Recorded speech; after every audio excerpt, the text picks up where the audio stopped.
একই দেখলাম, একই দেখা যাচ্ছে, চোখ ফেরানোই যাচ্ছে না। আমি হাঁটা শুরু করলাম 11 নম্বর স্থান থেকে, আমি বিজয় সরণি চলে আসছি, তারপরেও মানে লোকারণ্য, জনগণের একেবারে চন্দ্রিমা উদ্যান ঘেরাও দিয়েছেন, সংসদ ভবন ঘেরাও, মানে এত লোক, কোথাও ফাঁকা নেই। এত জনগণ কোথায় ছিল? এত লোক দেশকে ভালোবাসে। বর্তমান প্রজন্ম যে এত বাংলাদেশকে এত ভালোবাসে তা কখনোই বোঝা যায় নাই।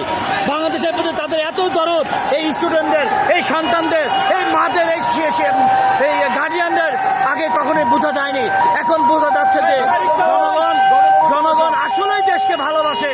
জনগণ আসলেই সুন্দর একটা দেশ চায়, সুন্দর একটা জাতি চায় জনগণ। কারণ এই দেশ, এই জাতি যে এইভাবে যে পছন্দ করে কেউ কখনো বুঝতেই পারে নাই, ভাবতে পারে নাই। না ওখানে এখানে মোটামুটি সব সংসদ ভবন, গণভবনের সামনে সব জড়ো হচ্ছেন, ঘেরাও দেওয়া হবে, তাই সব একত্র আসছে। জানো রিক্সা যাচ্ছে, ওদের রিক্সা গেছে, ও ঢুকে গেছে হ্যাঁ ওদের গেছে তো সব ঢুকে গেছে। টাকা ভাগ ঘেরাও, গণভবন ঘেরাও। না ভাঙতেছে গেছে ভিডিও করে গেছে আরো কিছু গেছে।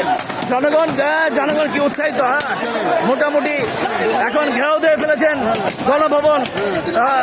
মোটামুটি এই ব্যারিকেড ভেঙেও ছেলেরা এখন ব্যারিকেড ভেঙে ফেলছে। ঘেরাও দিছে পুরা জনগণ। বাংলাদেশকে যে এই প্রজন্মের প্লাবান ছেলেগুলো, বাচ্চারা যারা পছন্দ করে আগেই বুঝতে পারা যায় নাই, এখন বোঝা যাচ্ছে। রেস কোচের ময়দান না দেখলেও কিভাবে জনগণ পড়েছে, শুনেছে, তাতেই তারা উৎসাহিত, তাতেই তারা জনমুখীভাবে বসবাস হেঁটে চলছেন। আচ্ছা ঠিক আছে, গণভবনের সামনে এসে সবাই হাজির হলো।